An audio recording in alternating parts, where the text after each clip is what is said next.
नमस्कार दोस्तों, यदि आप हमारे चैनल पर नए हैं तो इसे जल्दी से सब्सक्राइब कर लीजिए और बेल आइकन भी दबा दीजिए। चलिए बढ़ते हैं एक और नई कहानी की ओर। झज्जर राज्य पूरी तरह डर के माहौल में ग्रस्त। कई हफ्तों से लगातार चोरियां हो रही थी और हर बार चोर आसानी से भागने में सफल हो जाता था। रईसों के घरों में चोरी हुई थी और गरीबों के घर में भी। जब राजकोष में चोरी हुई तब नवाब साहब कुछ जागे। एक राजसी फरमान जारी किया गया कि जो कोई भी चोर को पकड़ेगा उसका नवाब साहब सम्मान करेंगे और उसे इतना धन दिया जाएगा जिससे वो अपनी बाकी की जिंदगी सुख चैन से बिता सके। शेख चिली इस पूरे नाटक से अविचलित था। उसके घर में चोर को आमंत्रित करने वाला कुछ था ही नहीं। नवाब साहब से अच्छी तनख्वाह पाने के बाद भी शेख चिली और उसकी पत्नी की कोई बहुत अच्छी हालत नहीं थी। अक्सर वो अपनी तनख्वाह का कुछ हिस्सा बेकार के सपनों या किसी काम के समय में किसी बेवकूफी में गंवा देता था। जब कभी भी उसकी जेब में पैसे होते थे तो वह उन्हें बड़ी खुशी और दया दिली से खर्च करता था। वो गरीब लोगों की मदद करने से भी कभी नहीं चूकता था। एक दिन शेख चिली ने पड़ोसी राज्य में जाकर एक मशहूर फकीर की दुआ लेने की सोची। इसका मतलब उसे घर से 4 दिनों के लिए बाहर रहना था।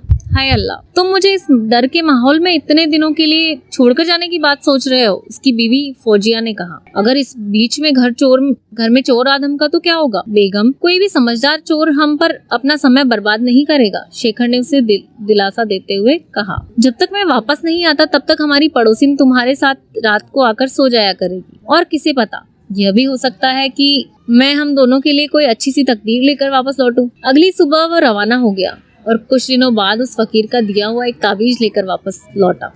फकीर ने कहा कि इस ताबीज से हमारे घर में सुख, शांति और समृद्धि आएगी। शेख चिली ने कहा। फौजिया ने प्रार्थना के अंदाज में उस ताबीज को अपनी आंखों और ओठों से छुआ। इंशाअल्लाह, उसने हल्के से कहा। भोजन के बाद शेख चिली अपने घर की छत पर चला गया। काले आसमान में हजारों लाखों सितारे झिलमिला रहे थे। छत पर टहलकदमी करते समय शेख चिली का दिमाग तमाम खुशहाल यादों से भर गया। उसे अपनी प्यारी मरहूम अम्मी की याद आई। उसे अपने अब्बा जान की भी कुछ धुंधली सी याद आई। जब शेख बिल्कुल छोटा था तभी अब्बा का देहांत हो गया था। शेख को अपने बचपन के मुक्त दिनों की भी याद आई।